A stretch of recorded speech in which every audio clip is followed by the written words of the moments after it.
Chapter 256, Meeting the Apothecary Again. Before leaving the house, Klein tossed a coin to inquire if it was unbeneficial for him to visit the Bravehearts bar that day. After receiving a negative result, he looked around before whispering into the air, "Is someone monitoring me today?" After a few seconds of silence, Miss Bodyguard's ethereal voice suddenly sounded from behind him. "No." Klein subconsciously looked back, but he failed to find Miss Bodyguard. His attention quickly returned to the answer he received, as he couldn't help but let out a snicker in his heart. MI9 isn't even putting me on their suspect list at all.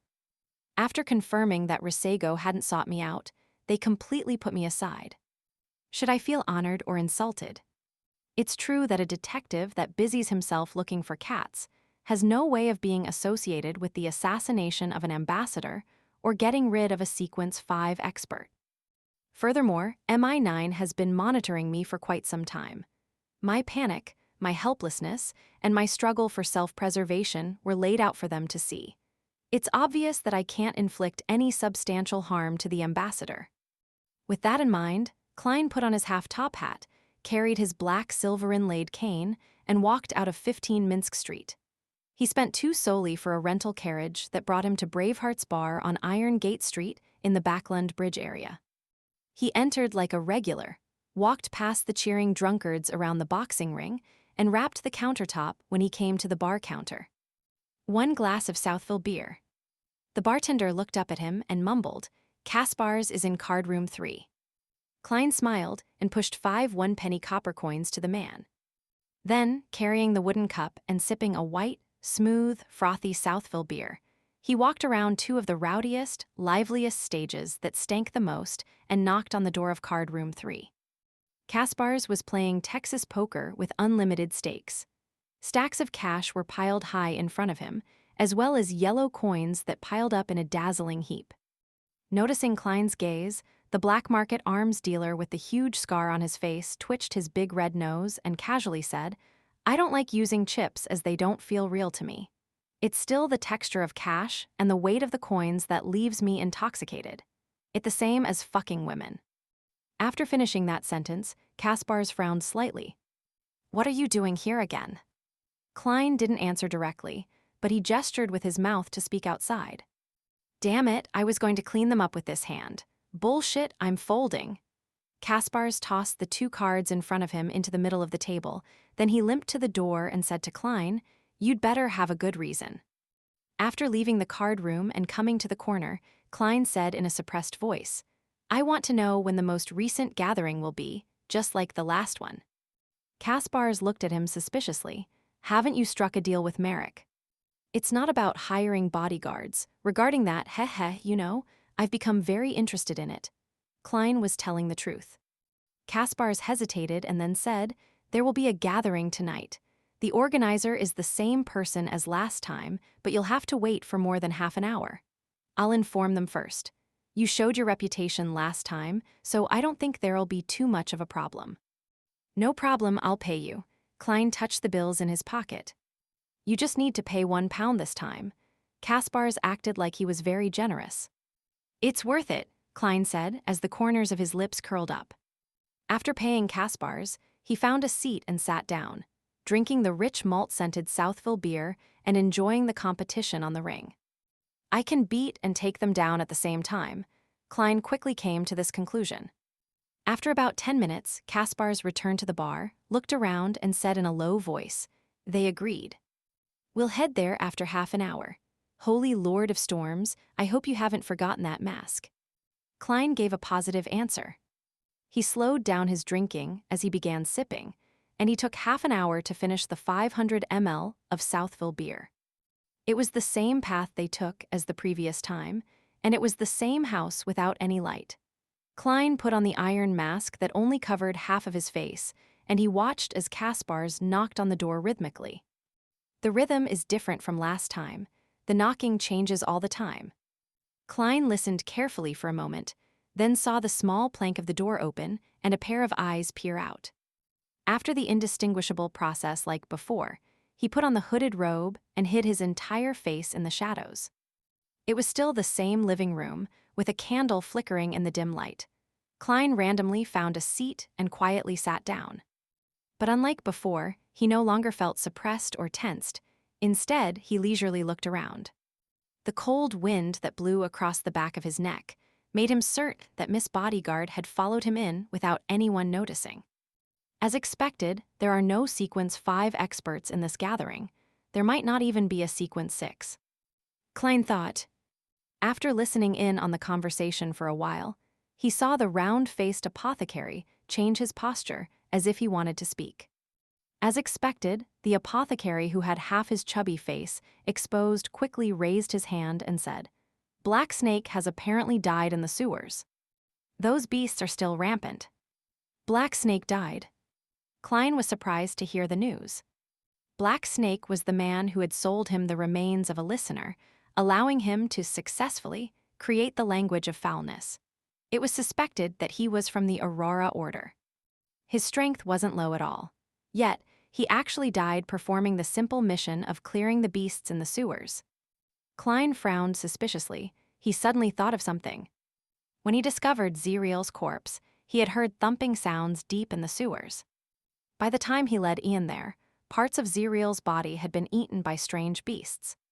That was at the bottom of Iron Carbon Street in the East Borough, quite far from the Backland Bridge area, and I wonder if there's a connection. Klein had no impulse to verify this. News of Black Snake's death quickly spread through the dark room, attracting the murmurs of many. A sense of fear spread through them, as though they had experienced it themselves.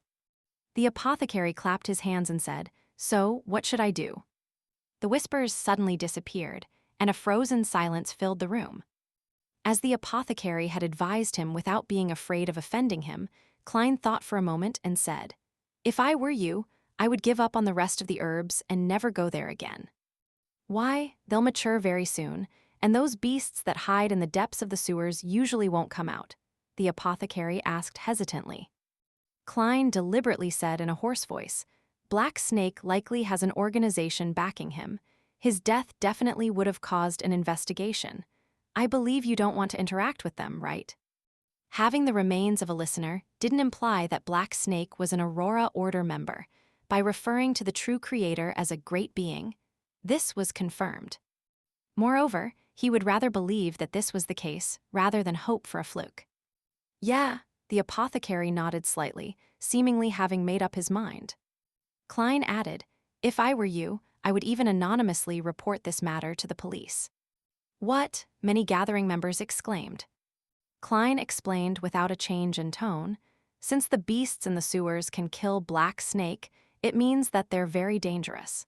And since everyone lives in Backland, if it really causes a major catastrophe, it's hard to guarantee that we won't be implicated. That's why the best option is to attract the attention of the police and let the officials handle this matter. We can enjoy a good outcome without any risks. Isn't that nice?" Just as he finished his sentence, the old gentleman, Eye of Wisdom, applauded. "Such a great idea. We're afraid of the official Beyonders, but similarly, we can make use of them. We don't have to handle everything on our own."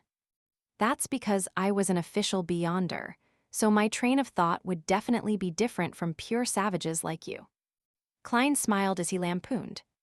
After speaking, he became a bystander again, listening to people peddling or requesting for items. As he watched the deals which succeeded or failed, he found nothing of interest. He temporarily didn't announce the Beyonder ingredients he needed, planning to observe the circle of Beyonders a few more times. Seconds turned to minutes, and finally, Eye of Wisdom arranged for people to leave every 3 minutes. Klein was the first to leave the previous time, so he didn't know what happened next. Now, he noticed that there were at least 5 exits. The attendants of the Eye of Wisdom would lead different people to different passages, trying their best to space them out and drag out time. After more than half an hour, there were only 3 members of the gathering left. Apart from Eye of Wisdom, the other 2 were Klein and the suspected apothecary. Eye of Wisdom looked at Klein and laughed with his aged voice.